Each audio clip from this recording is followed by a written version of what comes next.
आज हम मानव में मूत्र निर्माण की क्रियाविधि के बारे में पढ़ेंगे।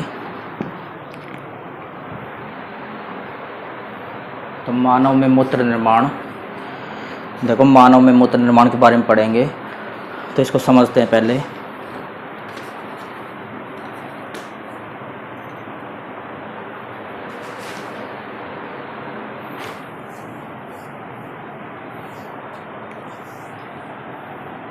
मानव में मूत्र निर्माण बहुत सिंपल टॉपिक है ये। तो देखो मानव में मूत्र निर्माण जो होता है उसके तीन भाग पाए जाते हैं। तीन पदों में मानव में मूत्र निर्माण क्रिया संपन्न होती है। फर्स्ट भाग होता है इसका गुच्छीय निस्यंदन, अल्ट्रा फिल्ट्रेशन। गुच्छीय निस्यंदन, निस्यंदन मतलब होता है छानना। सेकंड भाग पाया जाता है अपना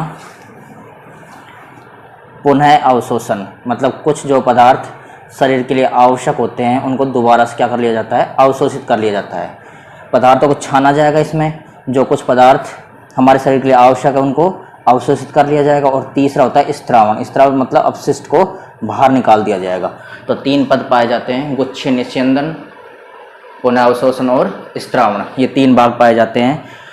तो देखो इसमें इन तीनों भागों में क्या होता है उसके बारे में देखो। नेफ्रॉन के डायग्राम समझते हैं। ये कल के वीडियो में नेफ्रॉन का डायग्राम बताया था। देखो इसमें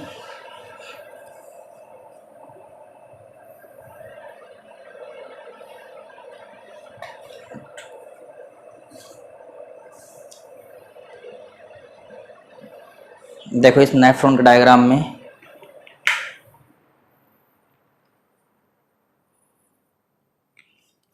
देखो सबसे पहला हमारा भाग था ग्लोमेरुलस, जो एक प्यालोन्मा संरचना बोमेन संपुट में पाया जाता है। तो इस ग्लोमेरुलस में क्या होगा, इस ग्लोमेरुलस में सबसे पहले पदार्थों को छाना जाता है, मतलब जो शरीर के लिए आवश्यक पदार्थ हैं उनको आगे भेजा जाता है। किसमें, इन नलिकाओं में भेजा जाता है। उसके बाद हमारी समीपस्थ कुंडलित नलिका आती है। इस समीपस्थ कुंडलित नलिका में ग्लूकोज, लवण, एमिनो अम्ल, जो भी शरीर के लिए आवश्यक पदार्थ हो जैसे ग्लूकोज और जल की मात्रा, उनको अवशोषित कर लिया जाता है समीपस्थ कुंडलित नलिका में। उसके बाद ये यू आकार की नली से गुजरता हुआ यहाँ भी कुछ आवश्यक पदार्थ अवशोषित किए जाते हैं। उसके बाद दूरस्थ कुंडलित नलिका में पहुँचता है। इस दूरस्थ कुंडलित नलिका के बाद जो अपशिष्ट पदार्थ है वो कहाँ पहुँचेगा, वो पहुँचेगा संग्राहक नलिका में। इस संग्राहक नलिका में नीचे क्या पाया जाता है, मूत्राशय पाया जाता है। और इस मूत्राशय के द्वारा जो अपशिष्ट पदार्थ है उनको बाहर निकाल दिया जाएगा। मतलब इसमें ये होता है पूरे में कंप्लीट कि आवश्यक पदार्थों को यहाँ अवशोषित कर लिया जाएगा और जो अपशिष्ट पदार्थ है उनको मूत्राशय के द्वारा बाहर निकाल दिया जाएगा। अब देखो जो मूत्राशय के बाहर निकलने की प्रक्रिया जो होती है, मूत्राशय के बाहर निकलने की प्रक्रिया को बोला जाता है मूत्रण। क्या बोलेंगे, मूत्रण। और मूत्रण की प्रक्रिया जो होती है, इसको संपन्न करने के लिए एक तंत्रिका पाई जाती है। इस तंत्रिका का नाम होता है मूत्रण प्रतिवर्त। मूत्रण प्रतिवर्त, इस तंत्रिका का नाम क्या होगा, मूत्रण प्रतिवर्त, इस तंत्रिका का नाम होता है। इस प्रकार मानव में मूत्र निर्माण क्रिया संपन्न होती है। तो सिंपल है कि तीन पदों में होगा, गुच्छीय निस्यंदन, पुनः अवशोषण और स्त्रावण। अब इन तीनों पदों में क्या होता है, जो नेफ्रॉन बताया हमने, ये नेफ्रॉन है।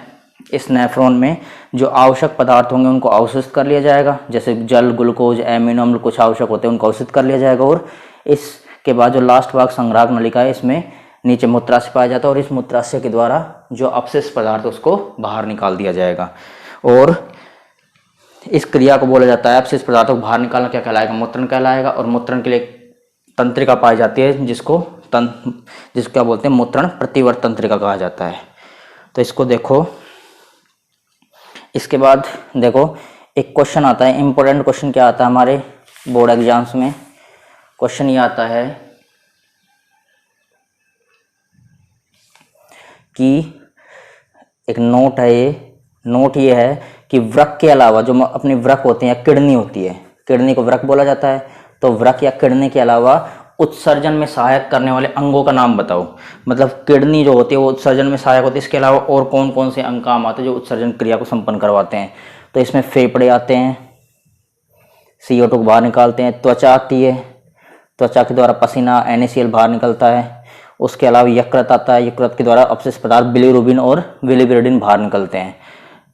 तो ये हमको लिखने हैं कि वृक्क के अलावा फेफड़े, त्वचा, यकृत आदि भी उत्सर्जन की प्रक्रिया में सहायता करते हैं।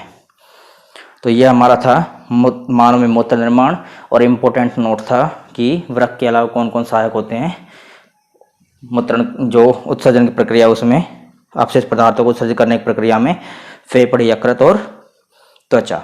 तो इसको पढ़ते हैं। देखो मानव में मूत्र निर्माण।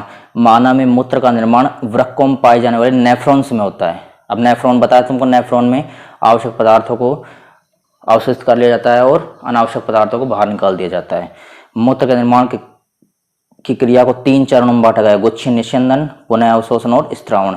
बोमेन संपुट में पाए जाने वाला ग्लोमेरुलस रक्त में अपशिष्टों एवं अशुद्धियों को छानता है